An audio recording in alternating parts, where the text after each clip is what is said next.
Freelancing can also just like turn something you do in your 9 to 5 into bonus income if the shit hits the fan and or at night, right? Like a lot of people do freelancing at night after their kids go to bed, and that for many people can turn into an independent business.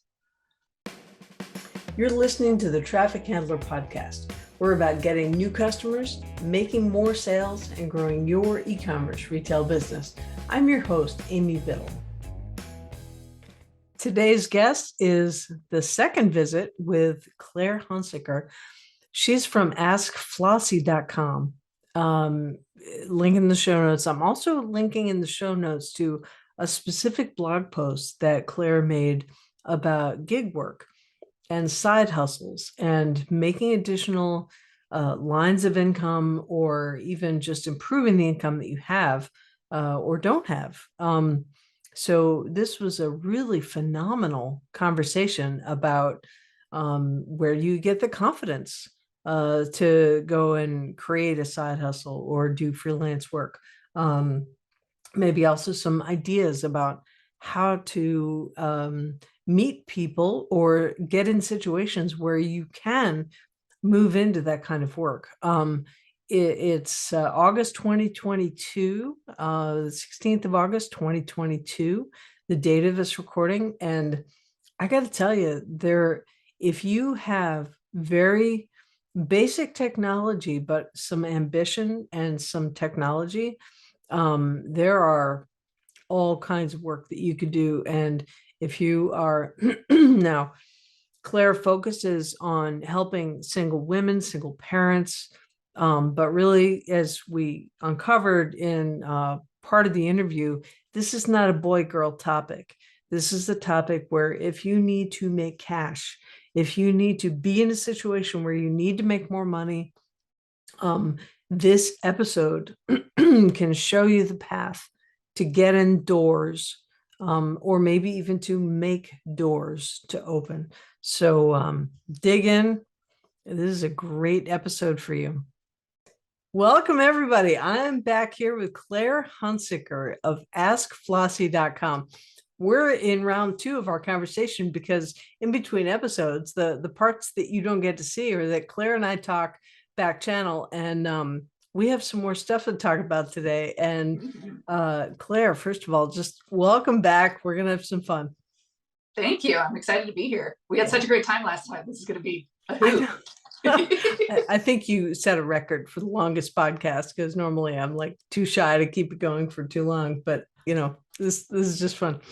So you and I decided that we're going to talk about side hustles and gig work. Yep. Everybody knows those phrases by now, gig economy or gig work or side hustles as a way of making money. And you've been focusing on this quite a bit, first of all, for some time, but you had a recent blog post as of the time of this recording.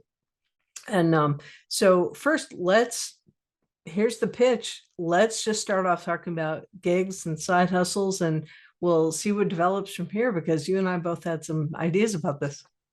Yeah, I think I am very, very pro having multiple fingers in multiple honeypots, because ultimately financial security comes down to, for most people, their income not drying up.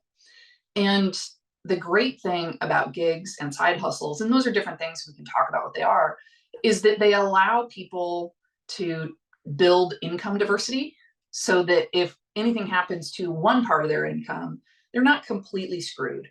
And they're very different in how you can structure them, and they can turn into real businesses. You know, something that starts off as a side, a quote unquote side hustle can turn into a multi-million-dollar business. Absolutely. Absolutely. I mean, I don't know how many people I'm working with now or in the past, just with e-commerce store owners, and they start off super part-time. And some of them are even makers, like they're making all of their product, and, holy cow, that at scale, that's not sustainable. So you have to kind of level up after a while if that's how you're starting. But, e-commerce, but there's another layer that we were talking about, and I'm sure we're going to touch into all of these things, but people who don't necessarily have it in them or have an interest to do retail online or offline or anywhere on the moon, um, they can do support work or Absolutely. help work for people who do. There are over 3.5 million e-commerce store owners just in the US, let alone Yeah. global. So, Let let's, me, can yeah, I speak to that for a second? So, one of the most interesting things I think in the work from home revolution, and I speak to this as someone who actually worked in call centers yeah, and was raised by someone who was a direct sales rep for a clothing company that only sold through independent consultants. yes. And the so I have a lot of, just weird experience in what is this world of like kind of non-traditional work. The whole work from home uh, thing online started with call center reps because the voice over IP technology to enable that was available 20 years ago. It was one of the first things that was available. And so, like Pizza Hut, when you call Pizza Hut, it's not somebody, it's not like when I was a kid where like it was literally the like high school kid you knew answering the phone. It's someone working from 40 states away that's, that's in a very work friendly state, Yes. and they're able to structure that around their day. And that whole industry developed around service. So like areas like Utah have tremendous foundations in like the work from home service industry, Mm. because they have this whole employment group called stay at home moms Yes. who are looking for part-time employment. And so there's really, really deep industry experience in, various different things that we don't think about when we look at like, I'm going to be a virtual assistant, or I'm going to start a store, or I'm going to become a vlogger. It's like there's so many like legitimate, well established ways to make money that can either grow or can just like provide dollars now, which can be really useful if you're building, you're trying to get your e-commerce store off the ground. Being able to pay your rent at the same time on your terms can help a lot. Absolutely. Oh, totally. You just said like 1,000 different really cool things. So, all right, work from home moms, that's like you're addressing this in Mm-hmm. askflossie.com in your community. And really, this is not a boy girl thing. So No. everybody can make money online. Claire's niche just happens to be women who need a wing woman for making cash, Yeah. among other financial wisdom pieces. But okay, I so realize I forgot to introduce myself. well, let's do that. Sorry. Let's assume that people didn't hear your previous episode, and let's talk about that for a second because you are Yeah, yeah. So credentialed. Ask Flossie is a website and community for single women and single moms to get financial guidance, whether that's about going through a divorce or navigating the tax issues or navigating some of the very specific issues with regard to like financial security or financial independence, with a financial expert who's focused only on them, because there are a lot of kind of nichey things, but a lot of the stuff I do, including, the blog post that we're talking about, is very, very generalized, because ultimately diversity of income doesn't hurt anyone. So I have 25 years of business experience. I have an MBA from Stanford. Um, I'm a chartered financial consultant, and I've done all the training to be a CFP, although I'm not allowed to use the mark yet. So we are really just focused on building wealth and closing the wealth gap. Mhm. Perfect, which is So great anyway, because I cut you off. no, that was important. And as a podcast host, I'm supposed to ask you these things, and I whiffed. So now we're on. Now we know, from 2 episodes, this one and the previous one, that Claire is a credentialed professional and knows what she's talking about. Um, there are, and you're right, there are specific issues for women. Like when I was a kid, because I'm older than you are, that there was this song about 63 cents for every man's dollar. That was a big, That was a Yeah. song. And that was real. Yeah. I mean, it wasn't a pop song. It was like an old folk song, but Right. that's still a problem. The Yeah, it is still women a don't problem. make And as much as men. interestingly, a lot of it comes down these days. There is still between 2 and 7% that is just pure bias. There Yeah. have been multiple studies run on this. Like, there's some of it that is just like pure discrimination, but a Yes. lot of it comes down to selection. And that selection isn't because women aren't ambitious, it's because women, 40% of women have to like leave or significantly dial back to take care of either children or elders. Yeah. And so when you have those increased responsibilities on a lower income, diversifying your income is really important, but it also puts quite a lot of pressure on every dollar you make. Yes. Right. So that leads very neatly into gig work. And Mm-hmm. that was actually how, before I started, so I started full-time online, making my own nut every single day since about 2008. And Mm. before that, I was like, oh my gosh, now what do I do? I had an investment partner. We had a real estate deal that went bad, and suddenly I owe her $10,000. And I've got a 30-yard dumpster outside of this house that, and I'm responsible because the tenant, destroyed the house, and I got to go fix that. But in the meantime, I gotta come up with 10 grand to give the investor. Okay, well, Upwork. Yeah. Upwork. That's what I did. And I had a certain body of knowledge. So, I can't stress enough how important niching is. Yeah, That, absolutely. I you mean, have a, one of the challenges is that there's this great old, if you've ever read the book Positioning, they have a whole chapter on it. yeah. It's called Cherchez le créneau, find the niche, search for the niche. Oh, nice. I really want a t-shirt that says Cherchez le créneau because it sounds so much cooler than like niche it up. Those And French so I think, word for everything. yeah, I think it's really important to focus on whatever skills you have, whatever skills you've used in the workplace, whatever skills you've used at home, you can redeploy as a freelancer, and you can do it through Upwork, you can do it through care.com, you can do it through Urban Sitter. Right now, particularly, we've lost 100,000 childcare workers during the pandemic. So the demand for childcare workers, whether it's teaching assistants or nannies, is huge. Yeah. It's crazy. We've never had a higher demand. And in this recession, we have the lowest unemployment we've had in 40 years. So there's there's still opportunities there, no Yeah. matter what your like experience set is. Yeah. Absolutely. So, and I've also always been a firm believer in make your path, chart your course, play your own game. Do not wait for someone to give you permission Right. to do something. I mean, I have a 4-year degree in English. I have no business working in IT, except I went out and got it. So now I do, and I'm an expert in what I do Yeah. because I went out and got it. I didn't wait for somebody to give me permission. Now I'm so old, I don't care what other people think. But you can get that earlier. It's like that fried green tomatoes thing. I'm older and I have better insurance. I mean, that's like, that's a thing. But you don't have to wait for that. You can make that anytime.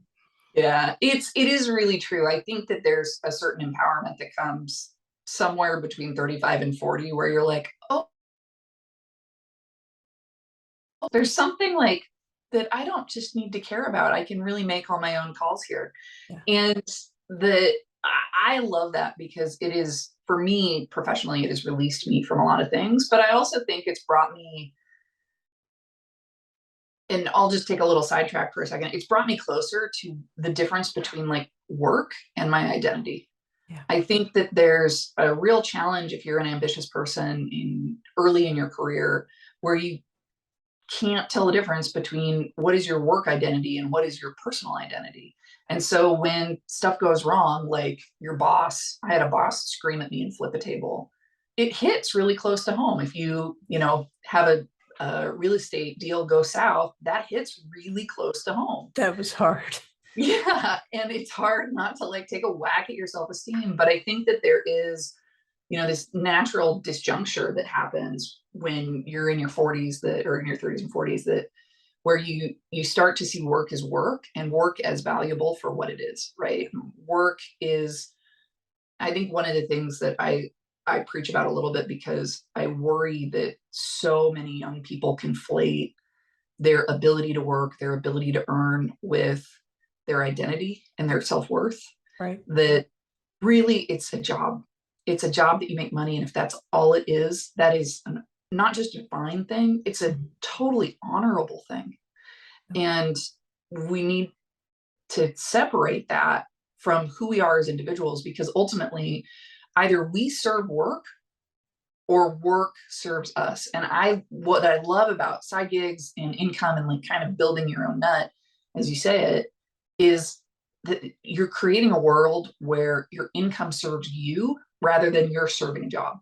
And I think that you can still do that in a corporate environment, but I think it's harder.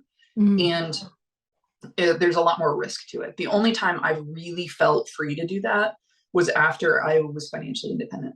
Yeah. And then that was the only time in a corporate environment where I was like, nice, buddy, but no. Yes. You know? Right. That's a hard situation to be in. You know, if you're dependent on the work that you're doing, you can't just say, no, I don't want to. Yeah. You know, so it's important to, you know, have additional income streams or other sources that feed you financially, emotionally, spiritually, however you want to define it. And professionally, right? That could Professionally, be a right. great way to build a path in your career. Yes. Yeah. So speaking of which, you must have had some mentors. Yeah, I know you had your mom. Yeah. Yeah, I have had a lot of mentors. Both my parents were entrepreneurs. My dad was a fairly epically failed entrepreneur, and my mom did everything from own retail stores. She owned a kitchen store back in the 80s. She owned a yogurt, you know, like one of the first frozen yogurt stores when that was a thing. I learned a ton from her as a business person. And I also learned a ton from my dad, who's like one of those people who loves to build beautiful things that don't make any money. And I have that tendency myself. So I really have to keep it in check because I've seen how spectacularly bad it can go. Yeah. I have really been blessed, and I say this as a feminist, I've been blessed particularly with male mentors who have looked at a kid with a ton of ambition and a great work ethic and not a lot of skills or experience and given me opportunities. And, you know, I will say that my like first real job was given to me by one of my professors in college because I wrote a paper tearing apart an essay he had written, and I didn't know at the time. And I was like, whatever, I'm a freshman. Like if they flunk me and I get a D in this class, like I'll be like, I was a freshman. Like I can explain it away. But if I get an A on this thing, it's gonna be like a thing. That's great. Because it was like a junior level class. I wasn't supposed to be in it. So I wrote this paper tearing apart his article, and he was writing a textbook based on that article. And it was a methodology class. So and so he called me in and he was like, do you want to edit the book? And I did an editorial read for him for $300 might have been $200 for the Oxford University Press. And I put dozens of hours into that. Dozens. I remember just being so intensely into it. But it was my first true editing gig. I was in publishing first in my career. And it was also just the first opportunity that I had to think about, what does work look like? And so through school, I bartended. I worked for a really sketchy literary agent. I did all sorts of things, but I was really blessed. Jack is still a mentor and still a friend many, many decades later.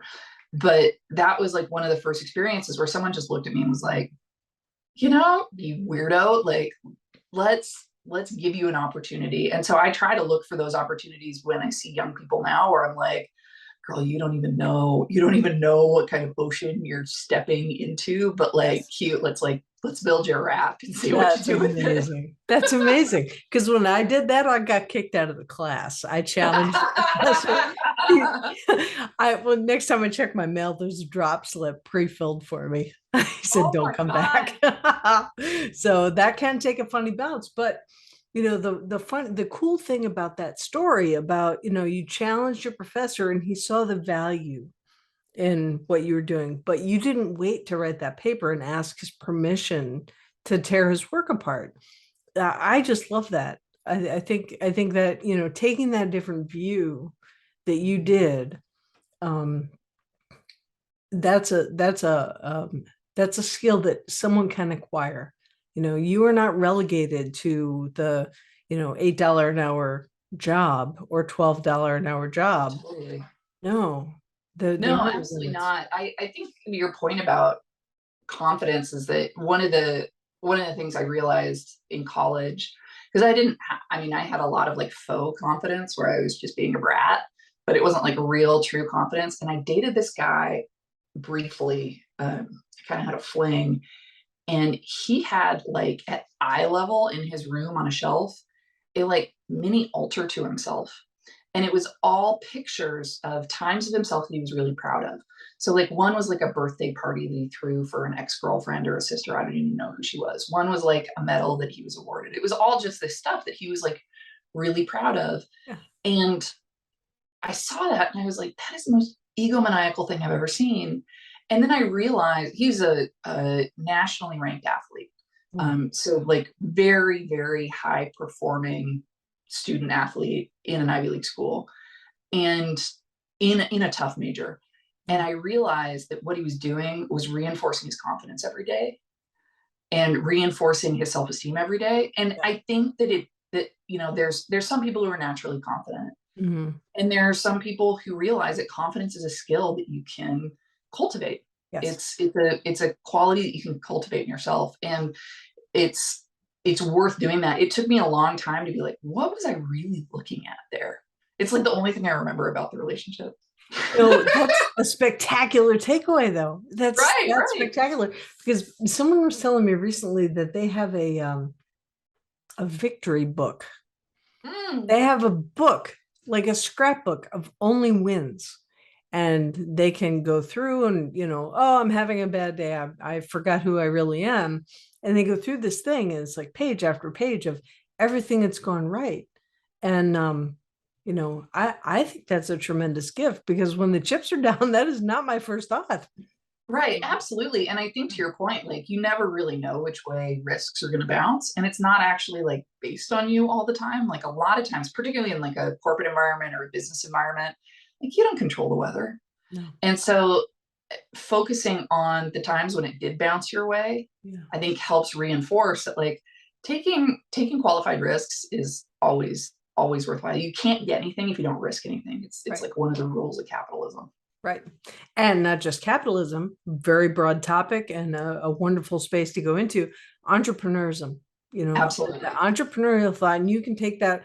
I see people putting that in their job descriptions, like, have an entrepreneurial spirit.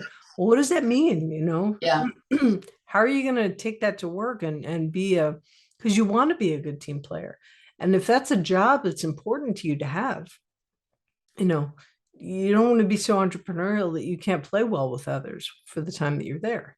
Or you want to go someplace where, that entrepreneurialism is going to be valued. I mean, I remember I had right out of business school, I had this feedback conversation with a boss. She was like, you intimidate everyone in team meetings. And these are team meetings of my peers where I'm like the youngest person by 15 years. She was like, you intimidate everyone in the team meetings and you need to dial it back a little bit. And I was like, okay, thank you for that feedback. And I was like, Where's the benefit of that? I gotta get a new job. It is time to go. Uh-huh. Yeah, absolutely. It's just like sometimes you're just in the wrong room. Yeah. And like, I stayed in that job as long as I needed to. And then I made a shift pretty intentionally, and was it was great. But it was like it was a great realization that there's like sometimes nothing you can do to change the environment. Right. Right. And nor would you want to, like No, God, don't no. don't be, trying to roll a eye. I can't remember the Greek I was mythology. like, it's either Sisyphus or Atlas. I can't remember which Sisyphus. one. It was Yeah, Sisyphus. Yes, rolling the rock uphill perpetually. Why do absolutely. that? Life is to be enjoyed. No, you can get hit by a bus tomorrow. Like, no thanks. Exactly. Yeah. Yeah. But sometimes you got to, I mean, I worked at that job 70 hours, absolutely a day, or 70 hours a week, absolutely miserable. Well, I Mhm. had to because I had student loans. I had 2 grand in student loans and I think 1,400 bucks in rent to pay off every month. And like sometimes you just got to grind. Yeah. That's what you got to do. Right. Right. Which, okay, back to gig work. Yeah. Back to You how we do do that on it. purpose? Thank you. So back to gig work. There are 3.5 plus million e-commerce store owners in Mhm. the US. Yep. They're on Magento, Shopify, WooCommerce, BigCommerce. They're just running these stores, sometimes just one or two people, sometimes small teams, and they need stuff. Mm. So they need record keepers, they need warehouse workers, they need people to do customer service, they need all kinds of things. Sometimes you could just make it up and say, I can do this for you. And, Yep. so Absolutely. I think that there's a lot of opportunities. I've seen this through my sister who, the biggest challenge in her e-commerce business, I think she would back me up, is saying that finding labor, finding people to fulfill orders and show up on time every time. It's not like thrilling to fill orders, but like it's honest work. And if you can handle, I mean, I think there are people who can like handle customer service and people who can't. And I do not fault people who cannot no, handle customer service. But like, if you can do that, if you are absolutely fine taking heat as a waitress, like then you've got a great future in make and bank on the side in customer service, that's right. particularly in a world where most customer service can be done remotely. Yes. So there's so many tremendous opportunities. And I will say that like where I thought you were going with that is that sometimes when you're building an e-commerce business, you need to make money while you're doing that in order to get it off the ground. Yep. Those Magento or Shopify or WooCommerce, like those skills on Upwork are tremendously valuable because like when I as another business person am going to look for consulting skills, I'm looking for specific technologies, I'm looking for specific experience, I'm not looking for like a generalist, I'm looking for someone who can like move my needle from A to B. Yeah, absolutely. And that's where getting nichey is so good. I mean, the, Yeah, the overused analogy is if you have a heart attack, are you going to go to your GP or are you going to go right. to a cardiologist? You know, Absolutely. so that's called niching. And the cardiologist is the one who has the specialty, has the expertise, and makes a lot more money than a Absolutely. general practitioner. So, and that was how I got my start too. I started off in customer service because I learned a platform. And here's another confidence thing. And I got a number of jobs this way when I was a kid, but I learned a platform and I went to them and I said, I want to work for you. I know the platform. I proved it to them. And then they said, sure, come Mm-hmm. on and help out. And within a few years, I was director of sales. So, Yeah. you in small companies, you can make your way up like that. You can make it up, you can learn a thing, and then you can grow because they have growth. That's absolutely the case. Like we at a startup I started at 10 years ago. I was employee number 5. The woman we hired as the first office manager ended up, we called her the Velvet Hammer. Um, Big up Kelsey, I love you. She was the Velvet Hammer and she did such a good job of negotiating with all of our vendors that we started putting her in customer service and then she ran customer service. She like took on more and more. Yeah. And I remember when I hired her, um, she had been working at Sephora, at the Sephora counter at like Macy's. Oh, that She is was, not easy. no, no, not easy at all. And she had also been working, she was working at the time at like the American Bar Association, some extremely boring like office job. And she had in college, she had like worked for 2 years at the Sephora counter. And I called her boss at the Sephora counter and the glowing reviews were out of that job. I was like, that is not an easy job. you got to take crap all day from people who are like freaked out about makeup and freaked out about their face. And it's a wide range of products. So you got to you got to know some stuff. Yeah. And she was one of the best hires we ever made. She's just such an accomplished person. It was wonderful to see her career grow in a company that went from 5 people to 50. That's great. That's Yeah. great. Now, I want people who are watching or listening to this interview to take away that nearly anyone can do this. We're not talking rocket science. No, absolutely. And I think that let's talk for a second about the difference between like a side hustle and freelance work and gig work. Good. So, because they have kind of different economic purposes. I think I'll tell one story about what is gig work, right? We've all talked about the gig economy and they're striving for Uber and all this. Gigs are great when you need structure. You don't want to build the structure yourself because you want to get on the platform. Mm-hmm. You're comfortable learning the platform and you're like comfortable with mobile technology or whatever platform it is. Yep. And you need money now. Yep. And it doesn't have to be a lot. So I think like the average amount of money you make doing like DoorDash or Uber is like $15 an hour or something. Yeah. That's not like crazy money, but it's not terrible, but it's immediate. And yeah, it has cost to it. And yeah, you want to like noodle all that, but it is money that comes in immediately. So last year I do volunteer taxes and a guy came in who had been he was mostly non-English speaking. He had like some English. Mm-hmm. And he had been temping and he was going through a divorce, very young guy going through a divorce. Mm-hmm. And his partner was older and I think more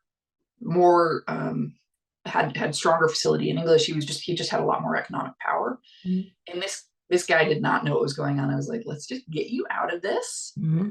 Let me help you find the paperwork to get out of this and read the paperwork to get out of it. So I helped him read his divorce papers. And then he came back this year for taxes. And I was like, how'd it go?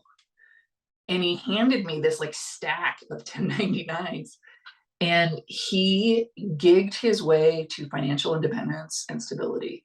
That guy did Instacart, he did Uber, he did whatever he needed to do where to get there because it was money right now. And he was left in his divorce without anything. Mm-hmm. And so I had this like moment of just like heart fullness for him because like that takes some humility and it also takes a lot of focus. Yeah. And a lot of like in a just awful moment in your life to like go get it done. Mm-hmm. So I think gig work is really great for that. When you need the money to show up, you need to not build the whole damn thing from scratch. Yeah. That's great. And then freelancing is great when you either want to advance your a professional skill set or build a new professional skill set. Freelancing can be a great way to build into that. I worked a lot of when I was trying to get into publishing. You don't just like land at Penguin Books. Mm-hmm. I worked for a totally sketchy agent. I worked for professors. I worked for a less sketchy agent and an even less sketchy agent that was like actually a good agency. And then like I leveraged that. And those were all like part-time contractor gigs where it was, like I was paid piecework, but it helped me build into a position at Penguin Books. And because I had, at that point at 23, 4 years of experience working in quote unquote publishing roles. My sister did the same thing working in natural foods. She like interned again, making like nothing, just to learn it. And so she had experience at all of these wonderful brands and ended up at Celestial Seasonings in her first like full-time real gig in that industry. Yeah. And so it can really help you build there, but you've got to like really kind of hack it together to make enough money and get enough skills. But freelancing can get you there. But freelancing can also just like turn something you do in your 9 to 5 into bonus income if the shit hits the fan. That's right. or at night, right? Like a lot of people do freelancing at night after their kids go to bed. And that for many people can turn into an independent business. That's right. Yeah, absolutely. And if they're little and you got kids going to bed at like 7 or 8, I guess, at night, you've got another 2 hours plus probably maybe more if you don't need to go to sleep at 10 o'clock. I mean, Yeah, I will say it's actually probably, as the pregnant mother of a 2.5-year-old, I will say that one of the things I hear most often from single parents is that they do not have any gas left in the tank at 7:30 when the kid goes to bed. yeah, But once the kids are in school and can make themselves a sandwich, and you're not in like a full contact sport from 6 a.m. to 7 a.m., yeah, then it actually is when it gets easier, because you're one, not being taxed as much during the day. So like I have a couple of friends who I have a friend who he's CEO of a small business. mm, He wakes up at 4, he works until 6 when his kids get up, yeah, and then he works from 8 to 9 or 8 to 10 every night, and that is his thing. I could not do that, but like it is an option, and particularly for like single parents, when you know you you just don't have as many hours in the day because it's all on you. Sometimes that's necessary. It is extremely hard though. it is. Yeah.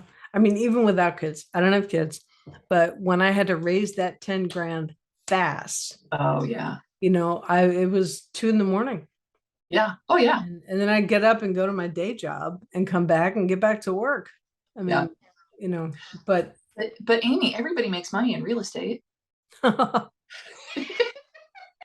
I did real estate for 3 years. You couldn't pay me to go back. But it's a thing. So, and there are a lot of real estate agents who are part-time. And Absolutely. And there are a lot of real estate agents who have a really interesting blend of being agents, being investors, Mhm, being, consultants. They mhm, do a lot of different things. Like some of them have like whole online stores as well. I interviewed this like fantastic VA shop where they were like, I was like, I love you guys, but it seems like what you're doing is serving the real estate industry. And they were like, we like you too, but yes, mhm. all we do is real estate. Yeah, yeah. And But you know what? There there's are so many people there who need support. absolutely, but like that's a great to your point about the niche. If you've been an assistant in an agency, that's a whole business, That right? is That's a whole business that an agent doesn't want to pay for themselves, like right. doesn't want to pay for a whole person. Right. Um, I want to just circle back a little bit because we talked about gig work, we talked about what freelance is great for. Let's talk about like what side hustles are great for. Let's do that. Side hustles are great for like totally divergent new stuff. So when you want to start your e-commerce empire, Yeah. when you want to start your blog, when you want to start building in a completely different direction. I mean, that's how Ask Flossie started it. Like last year, I was running it very, very part-time while I was doing all the CFP education and studying for the CFP exam, which broke me down and led me to tears when I passed it because it's literally the hardest test I've ever taken in my life. Yeah.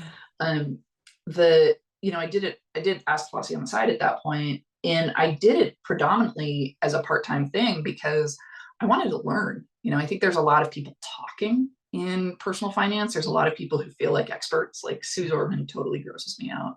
Yeah. But I think that there are not as many people listening and thinking deeply through what is this dogma? Is this dogma right? Is this dogma right for everybody? Right. And so for me, it was kind of like a year of a listening tour and getting my feet wet and doing like building some actual credentials.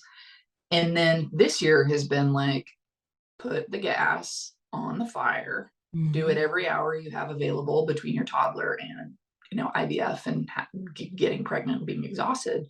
And it's been a, it's been really wonderful to like have the space to do that. My partner's been super supportive.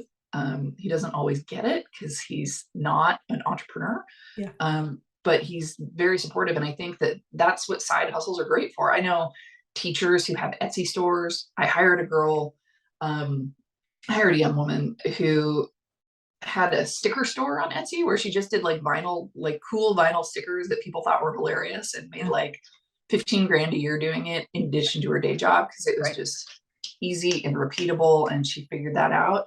Yeah. And so I think it's good for taking you in a different direction, supplementing you in a different way, Mhm. or starting something that you want to be the big thing. Like for me, I started Ask Flossie as a side hustle, but it is the last job I will have in my life. I Yeah. want it to be big. Yeah. And, when you have a vision like that and you have, so, it's the basics of any business development. You can turn this thing into something enormous. It's just planning.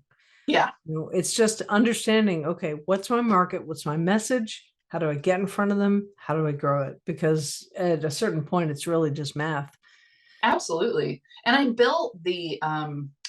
I started building the thesis deck for it and what I thought about the business model 6 months before I left my corporate job, Yes, and right. started really thinking through, like, is this right for me? Is this what I want to focus on? Is this really where I want to go? And the nice thing about like having those extra hours be the hours where you're thinking through it and sort of working into it slowly is that with the side hustle, you're always going to have pivots in entrepreneurship. You're always going to have like little changes that you make as you learn. If it But is a polite word for that.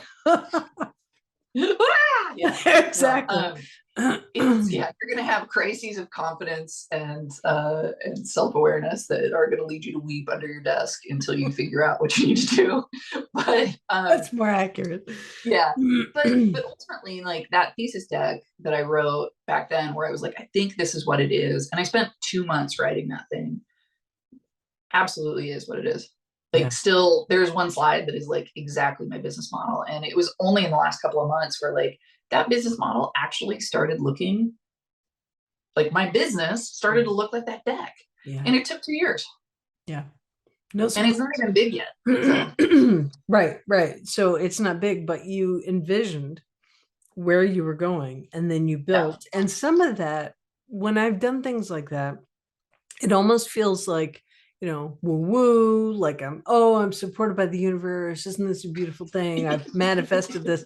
But there is an element of truth to that. I was working on a project and developed an avatar, spent Mm, hours and hours working on this thing. And then one day my partner's best friend walks in and we're sitting at the table having coffee, and she introduces me to this friend of hers who's exactly the avatar I had just developed. And I'm like, okay, that's weird, but that's a real thing. That right. happens. But the other thing about the developing your your deck is like you're making decisions about where you're going to go.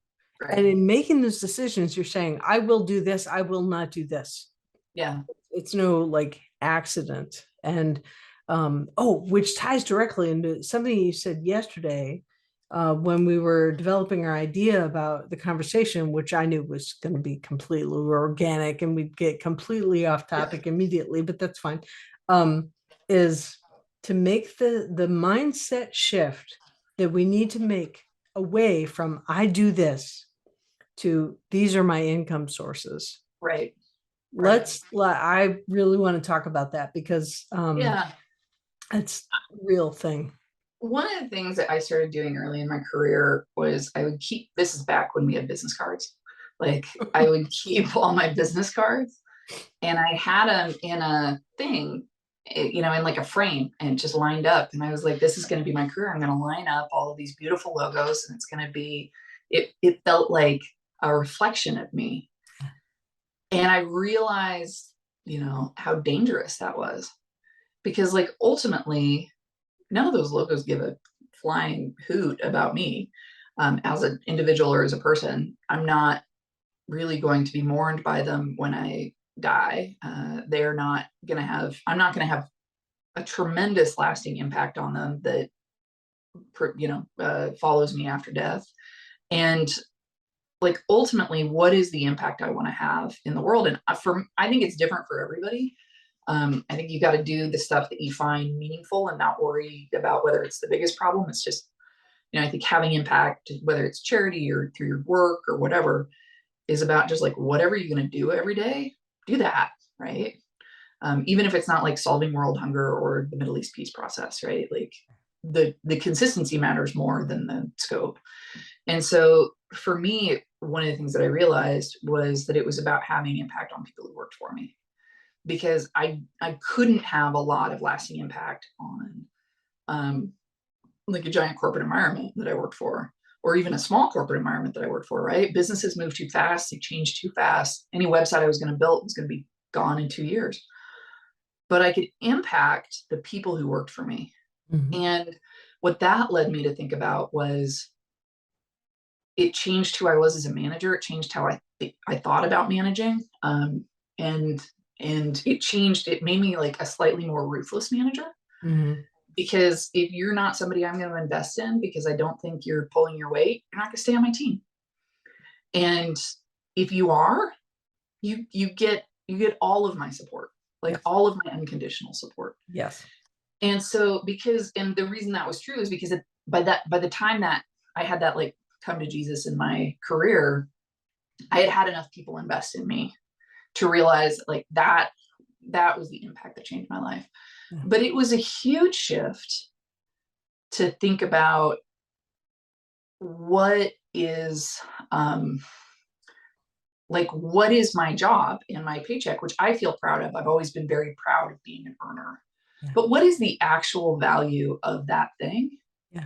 And separating it out from income. So for me, income streams in my life look like real estate. They look like investments. They look like a wide range of things that I think about together, and they look like income. But Yes. income is ultimately just income. It's really more about, for me now, about the quality of what I do. Yep. And I will note that that is an extremely privileged position that I had to do a lot of shitty jobs to get myself to a place to be able to Right. do. We do. We do. And sometimes you're working just for the paycheck, but Yep. every time I've been in that position, I'm thinking, all right, um, I, this is not a bridge that I could burn just because I'm here for the paycheck. Right. Right. Like that's a network that has to be good. And I've done that sometimes better than others and sometimes not so well because it was just a bad Absolutely. fit. Yeah, because it's terrible. Like there are people in my career that I don't talk to. There are people in my career who've been in my professional circle for 15, 20, 25 years. Yes, And exactly. it's not everybody. It's never going to be everybody, but like, finding your people matters a lot. Yeah, it does. Even if So you find them in a crummy job. hey, you're going to find them all over the place, all over the Yep. place. And, that's just the nature of human connection. You're going to Yep. find your people wherever you are, whether they become mentors or mentees or whatever else, some other kind of way we can Yeah. be helpful to each other. Um, One thing that I do want to say about people who are doing freelancing or gig work or some kind of a side hustle where they're providing a service to an entrepreneur, you can be um, whatever kind of worker, but know that your value to that business goes directly to that company's bottom line. Mm-hmm. And, when you can show that you're bringing value, because I was talking to somebody about this the other day, and you know um, this person is doing freelance work but not pulling her weight. you know Mm. that's hard for the business owner to justify keeping them around. Oh, absolutely. It's That, impossible. yeah, it is impossible. And So particularly for small businesses, you need to be highly valuable to yes, be worth the spend. exactly. So the understanding is for anybody who's listening who's going to go do, like I'm going to form my work persona to put in front of people to say, I do this thing. And then, make it show to their bottom line, make it Yeah. show, here's the value that I'm going to bring to you. And by hiring me, this is what you're going to pay me, but this is what you're going to get as a result. Right. So, Right. Absolutely. And framing that like I think there's get in terms of inputs and get in terms of outputs, right? Here are yes, the inputs I'm going to be able to provide to your business, whether that's I'm going to be able to cover 40% of your customer service calls, right. or I'm going to be able to take off 6 hours of bookkeeping. But one of the things that I'm also going to be able to do is find upsell opportunities There you or go. Yes. economic opportunities or renegotiation opportunities. Yes, right. So when you look for these things and then you can justify your value, and that's not something you know how to do right out of the gate necessarily. No. Getting to know people's businesses, getting to know from the inside, what do they need? How can I be of value? And, grow that. But I think that also coming back around to your victory book, I think after you've got a little bit of experience in any sort of one skill set, Mhm. you can take a step back and like put on some Lizzo and have a bunch of sugar and caffeine. I mean, don't do cocaine, but like, get a vibe going and like think about what did I nail? Like, Yeah. what are my accomplishments here? And that's the value you sell on Yes. when you're selling your service. Yes, absolutely.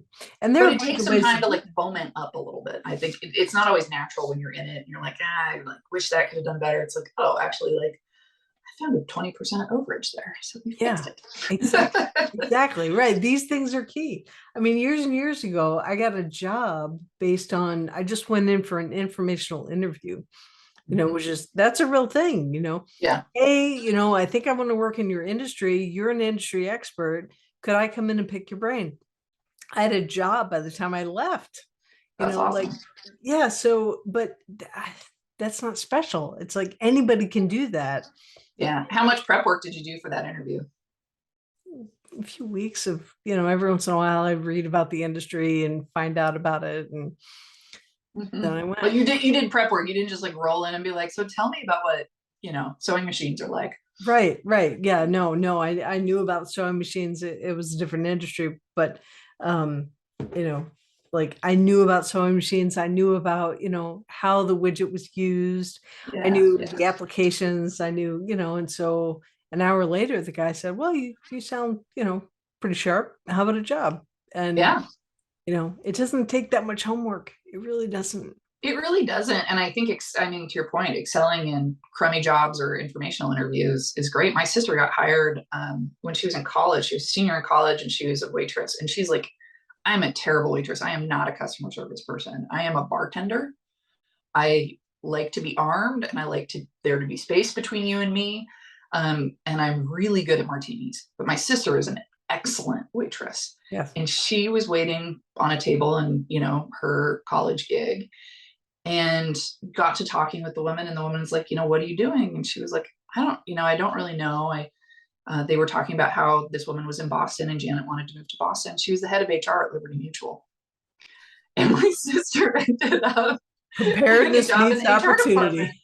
right? Because like you see excellent customer service skills Yeah. and you want them. And I think about that all the time when I run into people out, like out in doing retail. I'm like, you are not getting paid enough for how good you are at this. Yeah. Like I will like occasionally say that to people. I will be I've like, said that to people too. you can take this someplace else. Yeah, exactly. Why are you the host at Red Lobster? You should be, no offense to Red Lobster, no offense to Right, right. anybody who's hosting there, but I was at some restaurant and there was somebody there who really should have been maitre d' in New York City at like Four Mhm. Seasons or something, and Yeah. not where he was. Um, so Claire, we've been here quite some time and people are going to want to go and not have this one podcast be their whole listening for an entire week of commutes. Oh my God. Talk So to me. much fun, Amy. I could talk to you for hours. Yeah. Have so much. And, please, anyone listening to this, you can do what Claire and I are talking about. You Mhm. really can. You are not stuck in a hole. You're not stuck being a single parent, being a single person, being whatever you are where you feel stuck, please don't be stuck. There are ways to reach Claire. There are ways to reach me. Business has been, oh my gosh, I tried not to get into business. I tried online poker. I tried whatever I could think of to not get in business. And it was the best option. I don't know why I was running away from it, but you can have a business, have a gig or something to push you toward financial independence, and to really kind of call your own shots if that's important to you. And I will say that you can also find other people doing the same thing. Like one of the great things about the internet is that there are now all of these Facebook groups and all of these Reddit subforums where people are they're trying to learn the same skill, they're trying to build the same kind of, life. And it's really nice to have that support. It is. absolutely. It's actually essential to have support for that. So, Claire, thank you again. Oh, for it's always my your time. pleasure. That's so much fun to have you here, and I'll have how to get a hold of you at askflossie.com. We'll have that in the show notes again, and just thanks for being here. Always my pleasure. Take care, Amy. You've been listening to the Traffic Handler Podcast. We're about getting new customers, making more sales, and growing your e-commerce retail business. I'm your host, Amy Biddle. Get more at amybiddle.me. And until next time, go sell more stuff.